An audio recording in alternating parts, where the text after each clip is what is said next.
Hey everybody, this is Adam from Tyrant Designs. Today we're going to be talking to you about our Glock 17 Gen 3 lower parts kit.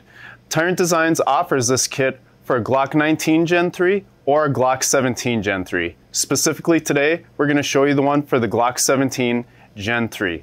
We have all of our Tyrant Designs parts in front of us right here, and what we're going to do is disassemble this pistol beyond a field strip, install these components, and then reassemble it and put it back together.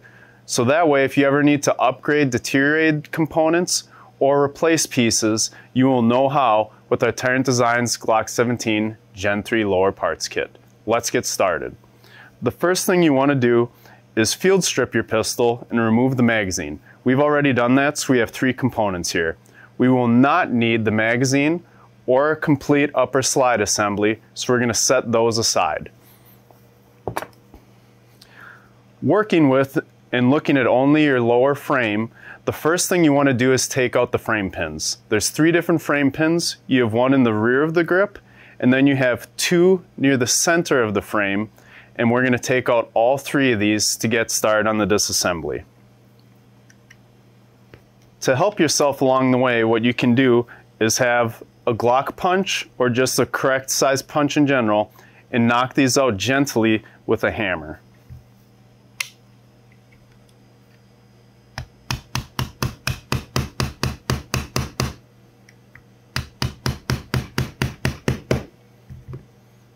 As they get started coming out of the frame, you can help push them out with your punch.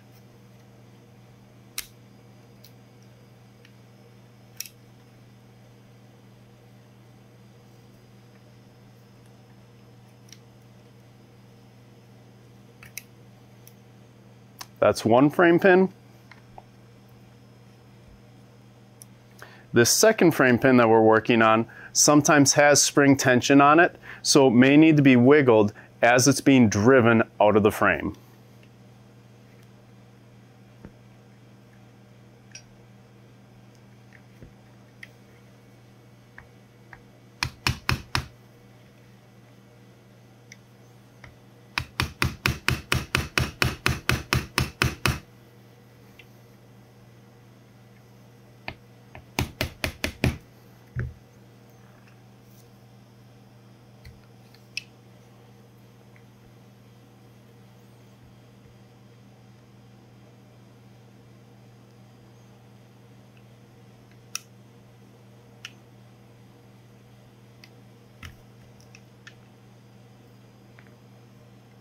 And now we have all three original frame pins out of the gun. The next step to working on your lower frame of your Glock is you're going to want to take this metal block out that two of the three frame pins were holding in. That you can either try and lift out with your finger. If it's a little stiff to the frame, then you can always just use your Glock tool.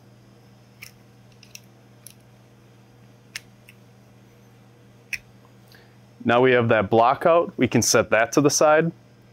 One of the next things we can do is we can take our slide lock out. This should be just gently laying in the top of the frame.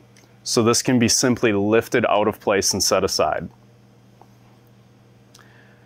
Next, what we're going to do, this is going to be a large grouping of parts, but we're going to be taking out the trigger shoe, the actual tactile trigger we all feel, the associated and connected transfer bar, as well as this rear housing. So what you can do is push out the trigger bar through the bottom of the trigger group. This is floating and lifted out of the pistol now just slightly. And now since we took this rear trigger pin out, we can lift out this entire block together. This should lift out. You shouldn't need to pound, ram, or hit it or anything like that. So now we have a near empty frame. We do also have a transfer block here, as well as a spring. We're going to come back to this later though. So right now what we're holding is your trigger shoe, the transfer bar, and this rear housing. Tyrant gives you in their Glock 17 Gen 3 lower parts kit a replacement transfer bar with no trigger shoe on it. This parts kit does not come with a trigger shoe, but Tyrant Designs does sell a replacement trigger shoe that will come in different anodized colors with a much better feel to it that you can add to this. Today we're not going to be putting in the transfer bar, but that's something you can do if you would be replacing this unit together. Since there's a one-way roll pin on this trigger shoe, the Glock factory trigger, we won't be removing it today, but you can always add in this upgrade transfer bar in your own Tyrant trigger later. To get started on removing this unit, what we can do is twist this and lift up gently out of this rear unit, and then we have a gray or silver metallic spring here. We're going to be upgrading this spring and removing this rear block entirely. So what we're going to do is want to fish this spring off of the transfer bar.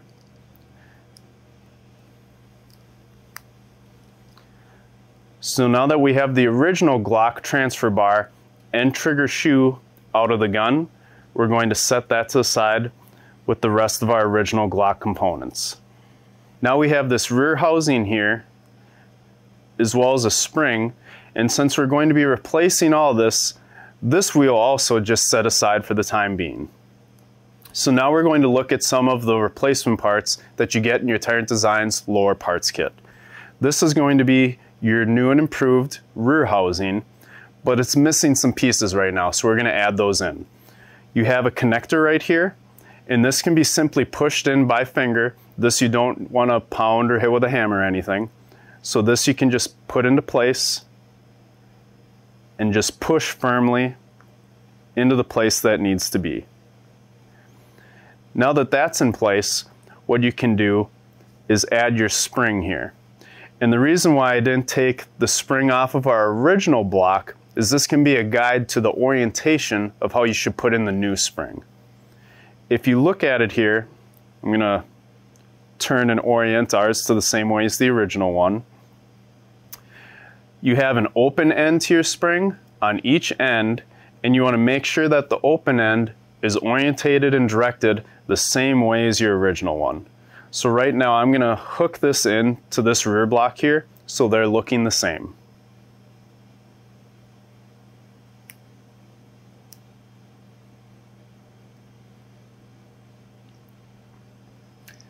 Now that our rear block is orientated with the spring and looks the same as the original one, we can look to install this back into our Glock frame. So what we can do is just simply push and press this with your ejector, this metal rod here, facing forward towards the muzzle into the frame.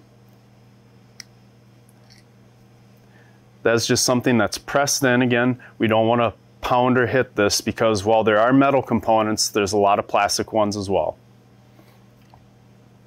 Now Tyrant gives you a new transfer bar. This is polished, it's slick and smooth. It's going to make your trigger press, the pull weight. It's going to make everything feel better than the factory one. But since we have a one-way pin on this original Glock trigger, we can't transfer this shoe to the new piece, so we're going to put the original one back in just to show you guys how we go through the process of installing this one. So now that we have our rear block into the gun and we have our spring here, I'm going to use my little Glock tool to gather this spring and have it leaning out. We need to hook this spring back onto this transfer bar. So if you can angle and lift this up, this is a bit tricky. We want to hook the transfer bar back into this spring.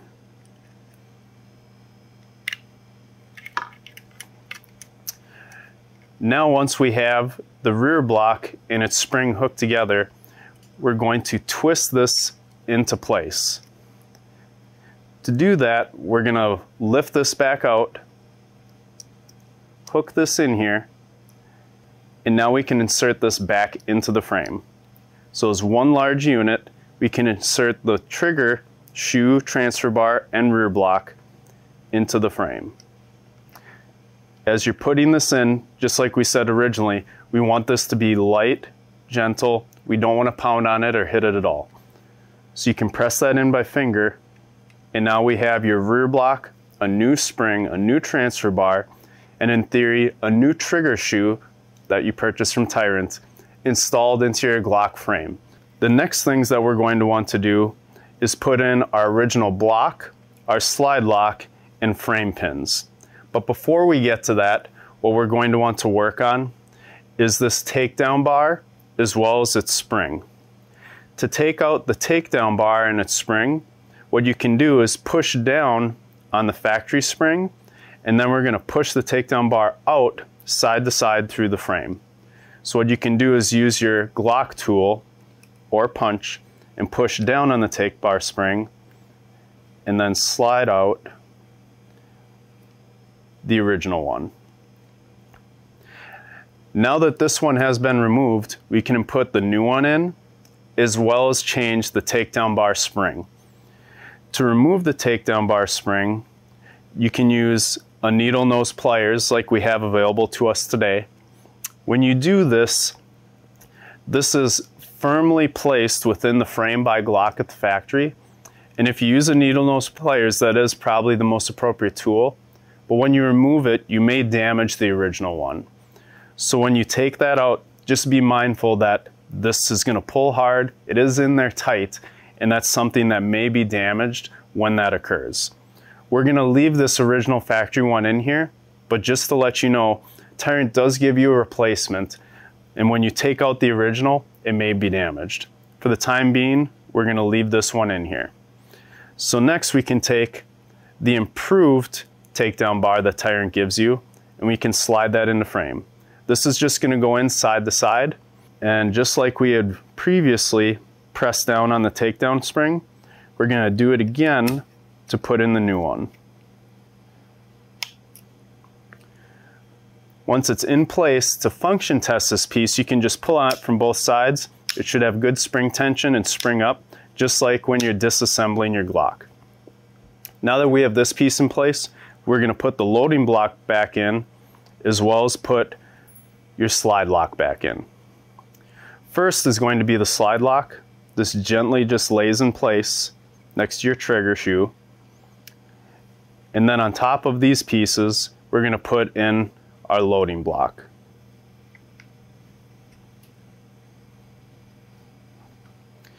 Now pretty much all the components we have inside of our frame here are mildly loose. They need to be retained by our frame pins. So now we're going to put in our 3 different frame pins. I'll start at the rear and move forward. Our smallest frame pin and shortest in length is going to be in the rear.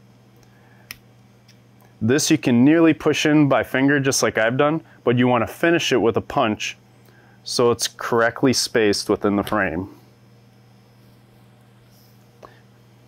Now that the rear pin's in, we can work on our front 2 pins here.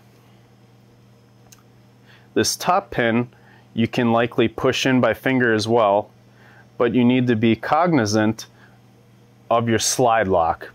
There is a small pin or clip associated with the slide lock, and you want to make sure you push that down and out of the way of this frame pin. So I'm going to push this frame pin a little further through.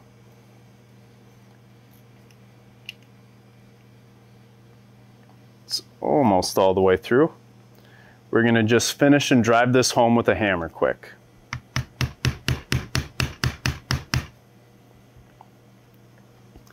Now that that frame pin's in, the only one left is going to be this larger diameter one. When we install this one's going to push through the hardest, the most difficult.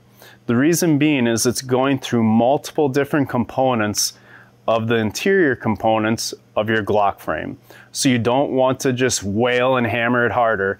You want to be gentle with it, wiggle your slide lock need be, and wiggle your trigger shoe if need be. Because you want to make sure that it's actually going through the holes that's meant to go through, and you're not just smashing away like Hulk smash.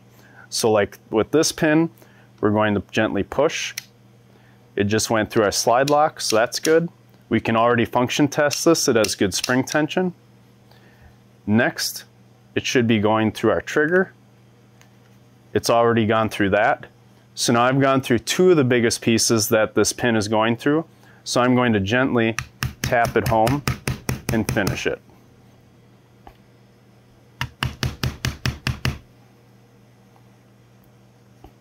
So there we have almost all of our components installed. The last piece that Tyrant gives you is a magazine release spring. And some of you might be thinking, what's a magazine release spring?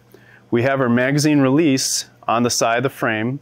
That'll come to no surprise to anyone. But if you look inside your magazine well in this channel, there's a small metal spring that toggles back and forth. It looks identical to this little one. So what you're going to do with that is you're going to take your Glock tool or pin, and we're going to push this pin out of the way of the magazine release button, and then once it's exposed, you can use the needle nose pliers and you can pluck and pull it out just like you're pulling a tooth out. You're just going to pluck and pull that out of the bottom of the frame of your Glock. If your magazine release spring, this small rod within the frame, is being difficult to remove or free up with a Glock tool or another driver or pin, what you can use is a very small flathead. This will help you delicately get underneath that spring, pop it free so that it's exposed and we can grab it with the needle nose pliers. That we're going to do now.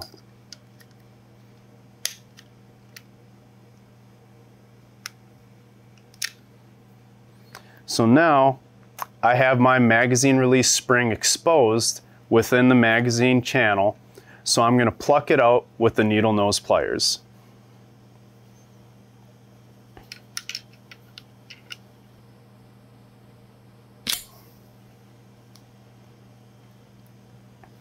So now we have our original magazine release spring removed. You can see, and this is a brand new Glock 17 Gen 3, but you can already see that there's age to the spring. So it is a good thing to upgrade your magazine release spring when you get a lower parts kit like the one you'd be receiving from Tyrant Designs. So now we're going to use our needle nose pliers, grab the new one, insert that, and then we'll be good to go.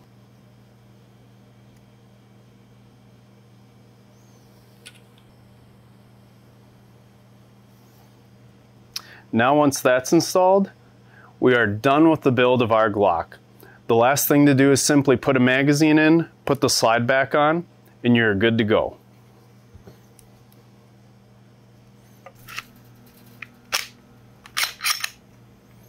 So now that we have our fully reassembled Glock, we can go to the range, shoot, enjoy this pistol, and know that it has upgrade enhanced components that will give you more accuracy, more reliability, a better trigger feel, and the assurance that your gun is going to function as intended, if not better, because of these new parts. As always, make sure to visit the Tyrant Designs website, look at all the new products we have coming out, check out our blog, and we'll see you next time.